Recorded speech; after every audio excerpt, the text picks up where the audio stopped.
لیے تیار ہوں۔ اسی ہی عالم میں اگر میرا پیارا محبوب محمد رسول اللہ صلی اللہ علیہ وسلم آ جائیں تو سن لو اے میرے انبیاء کی جماعت، 1,44,000 سے کم و بیش سنو، تمہاری بھی نبوت نہیں چلے گی۔ اگر چلے گی تو محمد رسول اللہ صلی اللہ علیہ وسلم کی نبوت چلے گی۔ ہاں میرے انبیاء کی جماعت، پھر تم پہ لازم ہوگا تم اپنے لوگوں کو بھی اور تم بھی محمد رسول اللہ پہ ایمان لاؤ گے اور محمد رسول اللہ صلی اللہ علیہ وسلم کی مدد کرو گے۔ تو سامعین اکرام، انبیاء علیہ السلام نے بھی اللہ سے اس بات کا عہد کیا تھا، اے اللہ ہم محمد رسول اللہ کی اتباع کے مطابق، آپ علیہ السلام کے احکامات کے مطابق آپ علیہ السلام پہ ایمان لائیں گے اور ہم آپ علیہ السلام سے ہمارا قسمی تعاون کریں گے، مدد کریں گے۔ سامعین اکرام، میرے رب نے تو یہ شان اس وقت بخشی تھی جب ابھی تک اس کائنات پہ سورج بھی نہیں چمکا تھا، یہاں پر اس وقت بخشی تھی جب رب کل کائنات نے یہ رات کو چمکنے والا چاند بھی نہیں چمکا تھا، جب جگمگانے والے ستارے بھی نہیں جگمگائے تھے۔ رب نے تو میرے پیارے اور آپ کے پیارے حبیب علیہ السلام کو یہ شان، یہ مرتبہ اس وقت عطا کیا تھا۔ تو اسی لیے آج ہمارا اعلان ہے الحمدللہ کہ اگر اس کائنات میں بات چلے گی تو محمد رسول اللہ کی چلے گی۔ ہماری جان بھی جا سکتی ہے، ہمارا مال بھی جا سکتا ہے، ہماری قربانیاں، ہمارے سب کچھ قربان ہو سکتا ہے، لیکن محمد رسول اللہ صلی اللہ علیہ وسلم کی بات کے مقابلے میں کسی کی بات، کسی کی اتباع کرنا ہم برداشت نہیں کر سکتے۔ تو اب میں بلا تاخیر دعوت دیتا ہوں محترم جناب فضیلت الشیخ مولانا عبداللہ صاحب کو، وہ آئیں اور آپ ساتھیوں کے سامنے پیارے حبیب علیہ السلام کی سنت کی اہمیت کو اجاگر کریں، نبی رحمت صلی اللہ علیہ وسلم کی سنت کو اجاگر کرنے کے لیے محترم تشریف لاتے ہیں مولانا عبداللہ ملتانی صاحب۔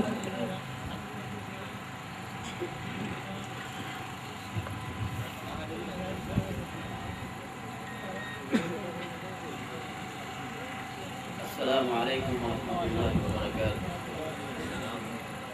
ان الحمد للہ نحمده ونستعینه، اللهم صل على محمد وعلى آل محمد كما صليت على إبراهيم وعلى آل إبراهيم إنك حميد مجيد، اللهم بارك على محمد وعلى آل محمد كما باركت على إبراهيم وعلى آل إبراهيم إنك حميد مجيد، رب اشرح لي صدري ويسر لي أمري واحلل عقدة من لساني يفقهوا قولي، رب زدني علما رب زدني علما، أعوذ بالله من الشيطان الرجيم من همزه ونفخه ونفثه، بسم الله الرحمن الرحيم، وما آتاكم الرسول فخذوه وما نهاكم عنه فانتهوا، قال النبي صلى الله عليه وسلم تركت فيكم أمرين لن تضلوا ما تمسكتم بهما، كتاب الله وسنة نبيه۔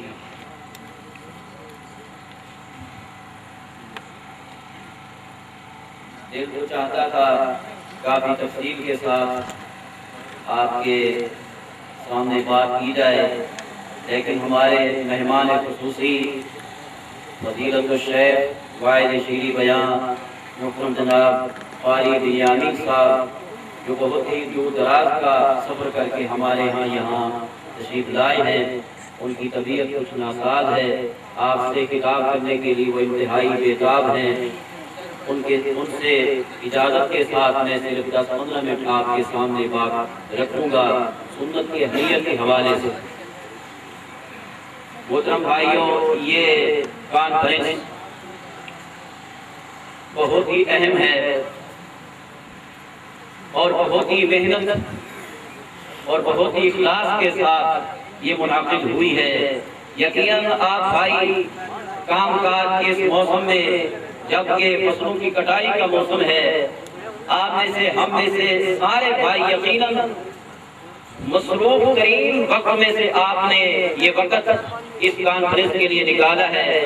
مجھے بہت زیادہ احساس ہے کہ آپ بھائیوں میں سے، حاضرین میں سے بہت سارے دوست احباب بہت دور دراز کا سفر کر کے یہاں جو آئے ہیں، تقریباً 3-4 گھنٹے کا سفر کر کے اب انہوں نے واپس بھی جانا ہے، تو ظاہری بات ہے ان کا تقاضا یہی ہے کہ پروگرام کو مختصر کیا جائے۔ میں آپ کے سامنے سنت کی اہمیت کے حوالے سے چند ایک باتیں آپ کے سامنے رکھنا چاہتا ہوں۔ محترم بھائیوں، یہ کانفرنس، یہ دروس اور یہ تبلیغی اجتماعات اس مقصد کے لیے ہوتے ہیں کہ بندہ سن کر ان پر عمل کرے۔ اگر میرے بھائیوں عمل نہیں تو پھر اس ساری قصد و محنت اور کوشش کا، دعوت و تبلیغ کا کچھ بھی مقصد اور فائدہ نہیں ہے۔ اتنا دور دراز کا سفر کر کے آپ یہاں تشریف لائے سننے کے لیے، سنانے والے اتنا دور دراز کا سفر کر کے یہاں آئے ہیں۔ آپ اس ارادے اور نیت کے ساتھ بیٹھیں کہ جو بات قرآن اور حدیث کی ہمارے سامنے پیش کی جائے گی ہم اس کو انشاءاللہ اپنے عمل کے اندر لائیں گے۔ محترم بھائیو، صحابہ کرام رضوان اجمعین کے اندر یہ خاصیت بدرجہ عدم موجود تھی کہ وہ دین کی بات جب ہی سنتے فوراً اس پر عمل کرتے تھے۔ صحابہ بیان کرتے ہیں تعلمنا العلم والعمل معه، ہم نے اللہ کے رسول صلی اللہ علیہ وسلم سے علم سیکھا تو علم پر عمل کرنا بھی ہم نے وہی سیکھا۔ محدثین کرام جنہوں نے احادیث کا ذخیرہ جمع کر کے ہم تک پہنچایا ہے، ان کا انداز یہ تھا کہ وہ حدیث درج کرتے ہوئے اللہ کے رسول صلی اللہ علیہ وسلم کے فرامین درج کرتے ہوئے عمل اس طرح کرتے تھے جب تک اس ایک حدیث پر جو انہوں نے اپنی کتاب کے اندر درج کی ہے اس پر عمل نہ کر رہے تھے، اس وقت تک اگلی حدیث اپنی کتاب کے اندر درج نہیں کرتے تھے۔ امام احمد بن حنبل رحمۃ اللہ علیہ کے متعلق آتا ہے مسند احمد کے اندر حدیث درج کر رہے ہیں۔ حدیث انہوں نے مسند احمد کے اندر یہ درج کی کہ احتجم النبی صلی اللہ علیہ وسلم، اللہ کے رسول صلی اللہ علیہ وسلم نے سینگی لگوائی۔ سینگی کیا ہوتی ہے؟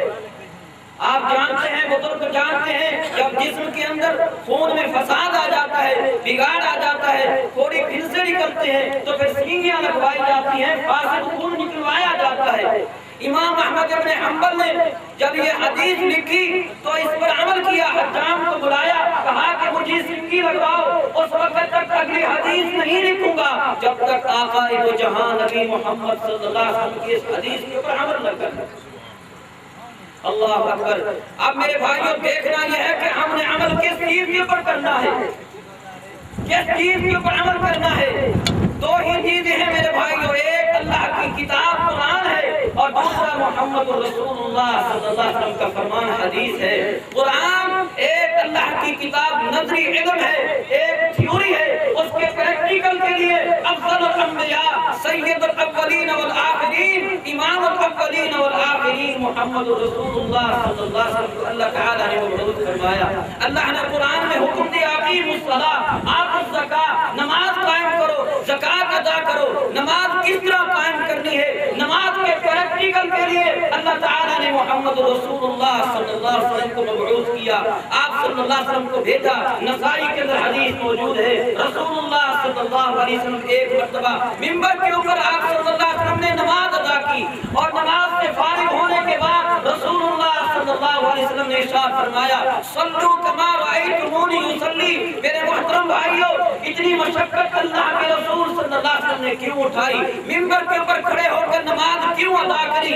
اگر میں نے اور آپ نے اپنی اپنی مرضی، اپنے طریقے کے مطابق، برادری کے طریقے کے مطابق نماز پڑھنی ہے، اپنے اپنے ذہن، اپنی سوچ کے مطابق، اپنی رائے اور اپنی عقل کے مطابق، اپنے بڑوں کے مطابق اگر نماز ادا کرنی ہے تو محمد رسول اللہ صلی اللہ علیہ وسلم نے ممبر کے اوپر کھڑے ہو کر نماز ادا کی، پھر کیوں ارشاد فرمایا صلو کما رأیتمونی اصلی۔